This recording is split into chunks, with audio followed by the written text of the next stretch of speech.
Hey everyone, I've had a few requests for the pattern for the dog sweater. So I figured this would be the fastest way to kind of show you guys how I did it. I'm by no means any expert at this, but I find that this pattern is quite forgiving and it seems to work quite well for different shapes of dogs. We just need to do a few quick things before you start. I would say the first thing that you would do is get the measurements of the dog. So I have here a little victim because my dogs would never sit still for this. So the first thing that you want to do is get the measurement around their neck and then get the measurement around their chest, right around this area here, and then measure from the neck to the tail. And this will give you a good idea of how big to make the pieces for your sweater and kind of how it's going to fit. So we'll just put this guy aside here and I'll show you here. The sweater is basically comprised of 3 different pieces. The first piece is this neck collar tube. Then we have a top panel. I'm going to flip it over, and a bottom panel. The bottom panel is usually a little bit smaller than the top panel. Reason being, when you take a look at the dog's anatomy, usually you could see that they have like a bigger back than they do underneath. And this seems to apply for pretty much all dogs, including my very round pug. So I usually make the top part a few inches, or a couple inches in this case because it's so small, bigger than the bottom piece. All right, so I've got my dog measurements. Now, this is my Chihuahua Leo. His neck measured in at 9 inches, his chest at 13 inches, and the length is 10 inches. So what I did is I did the top part, the top panel off of my Addi 46, and that gave me a tube that is 7 inches wide. And I did the length, I just kind of winged it, but I did it at 50 rows. And 50 rows, let's see here, I haven't even measured this to be honest, is just a little over 10 inches. So good call on that one. And then for the bottom part of the sweater, I did a tube off of the Addi 22. And I did 40 rows for this one because when it comes to like male dogs, you have to do the bottom part of the sweater a little bit shorter because of, well, their anatomy, right? So for girls, you can go a little bit longer. You can almost go the same length, actually. But for boys, you have to do the bottom part of the sweater a little bit shorter. If you only have one machine, not a problem. What you can do, say for instance, I only had the 46. What I would do is then do the dreaded F word, the flat panel. So I just did one up really quick here. But what I did was a flat panel. I did it 24 stitches wide, even though the tubes here are 22. And the reason why I did that is because when you put it together, you're probably going to lose a couple of stitches, more than likely, in the process. So that'll end up being a 22-inch tube. So you can see here, it'll end up being pretty much the same width. This is actually the neck piece, which I wanted to talk about next. I did the neck piece as well on the Addi 22 because his neck measured in at 9 inches around. This tube measures at 3, as I mentioned before, but it stretches quite a bit, and you have to keep stretch in mind. So when you stretch it out, it goes to 5 inches, or actually a little bit over, could be even closer to 6. And that will definitely accommodate a 9-inch neck. So what I did is I did the neck 30 rows, and it's like super long, yes. But what I did is I folded it over because you want it to be doubled like these panels are going to be for the sweater itself. And I used the method that JoJo shows us to graft it together on how to graft a headband video. And that is a great video because that technique that she teaches you is invaluable. Not only because it gives you a seamless look, but also if you don't do the stitch too tight, you get a lot of stretch out of it. Sometimes when you go to do just like the regular closing of a tube, and I'll post the link to one of those videos that JoJo has up as well, because she's pretty much taught me everything. But anyway, going back to that, when you do like the regular closing, it may not have the stretch that you need. Like it's quite tight, and then you just don't have that. And you will need that in order to get over the dog's head and to fit nicely on the neck without being too tight. So I'm just going to take this back, buddy. You can go over here. So for the top panel, I used the same technique that I used on the neck part, and that is the grafting of the tube, the same tutorial like I was doing the headband. The reason being, again, stretch. The bottom, I just did a regular tube close on these, just closed it. For the bottom part, actually, you could get away with just doing regular tube closing if you don't want to go with that different stitch. If you want to go with the extra stretch, that'll work too. All right, and I'll just show you here. Sorry, I'm not really good at teaching, but I'll just show you really quickly. So what you do, one is longer than the other there. Okay. And I'll just show you here quickly with pins. So these tubes, we're just going to pretend that they're closed. I basically stitched, I'm using the mattress stitch, but you can use any stitch that you want. The reason why I use the mattress stitch is that it comes out so clean and you don't see the stitching. I just end up putting that on everything. So what I did is I stitch it at the top, and you continue stitching. I usually go, like if it's a small dog, so I go about 2 inches. That's about 2 inches there. I just eyeball, I mean, you can measure it out. You can actually even measure out what you need from the neck to the top of the leg if you want, but it's hard to get them to sit still. So I just stitch from here to here, okay? And you can do this in any order that you want. And then if you want to make it, you know, even, you can do this side after.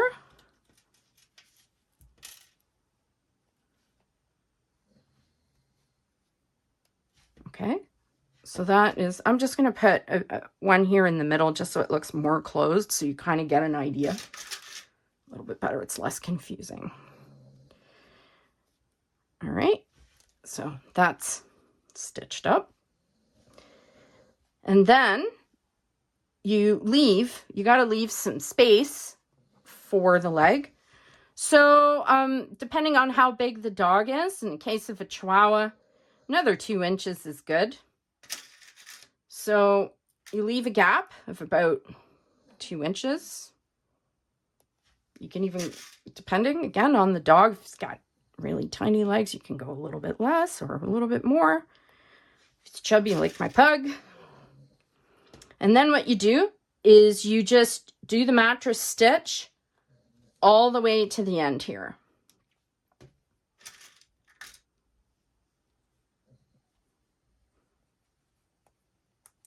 So you can see how this sweater is already taking shape. I mean, if you want to pin it and try it on, if you've got these little stitch marker pins, they work great for this sort of thing. Like if you want to kind of map out what you're doing. So what I would do is I would try the headpiece separately, right? But you can see here, this is going to be too long for this guy here because my Chihuahua is quite long for his size. Let me just pop it through. And this will give you an idea of what's happening. So you can kind of see this taking shape. Again, it doesn't fit the greatest because this is just a dog model. And then you'll just have to stitch this top part here. It looks a mess right now, but it'll get better. All right. So what we've got here, this will be closed using that seamless graft, and you basically, you end up attaching the top to the bottom. I just wanted to show you guys real quick. I finished up the ends here and I started stitching them together, and you can see that, you can see the amount of stretch that I've got, and that's what I was talking about with that headband graft video. That particular stitch is great, and you can see that it looks pretty much seamless, which is nice. So I just wanted to quickly show how I put the neck part, and you can see how the neck part turned out. You can't really tell the top from the bottom, which is awesome. So what I wanted to show you here is that, like, you're going to end up with the sweater part being bigger than the neck part. And what I did to make it fit, and it worked quite well, is I used a stitch. I don't know what this is called. I'll see if I can get the name for it. It's kind of like the mattress stitch, but I just go in and you can see like the stitches here, and there's two little legs as you go down. So I basically, I grab, to start, I grab two from the top, right? And then I'll go and I'll grab two from the bottom.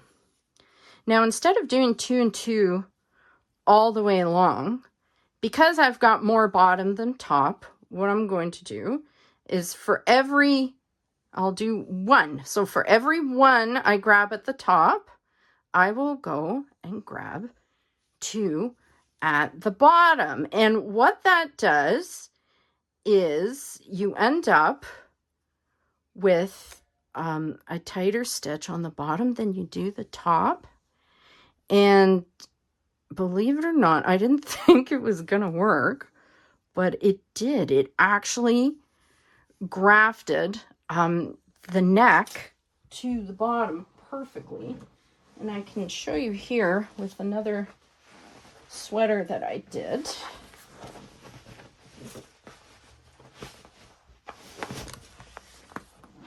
And this one had a really big deficit. Sorry, there might be some pug hair on this. But you can see here, it worked out. And it worked out without any puckering or anything of the sort, which I thought it was going to do. So I just wanted to show you guys quickly how that got attached, because it is a little bit different than some of the tutorials and stuff that are already out there. And then last but not least, like we did the Chihuahua sweater, we've got that. I wanted to show how you size it for a pug. So I measured Ziggy, which is my very chubby pug, and she has a 13-inch neck, but her chest is 20. She's got a huge chest, and her length is 12.5. So not all dogs may be as round as my dog is. So I just wanted to show you here. I used like kind of like the same premise. I actually, she has a 13-inch neck, and I used the Centro 40 to do the tubes for her sweater. And in her case, I use the 40 for everything because it's ended up fitting her best. So the tubes are about 5 inches wide, but again, once you get the stretch, you can see the stretch on that. It's going to at least 7 or 8. So I did the neck part at 40 stitches. And if you don't have the Centro 40, you can do it like I did the very first sweater for her. I did flat panels on the Addi, and I just did 40, actually 42 stitches, because then when I seamed it, it went down to 40. So, and I found that worked out well for her. So the neck part, it's like this. And I did 40 stitches high because I wanted to do a mock neck that you could fold over. Kind of like this here. Because I thought, well, I'll give her a little extra warmth, because like literally her head is a bit smaller than her neck, which is weird. But that's how she is. For the body, because she's 20 inches, I did 2 panels of 40, and I grafted them together to create a 10-inch piece for the top. And then for the bottom, I used just 1 panel. And you can see that that's 40 stitches across. And this is how her sweater was put together.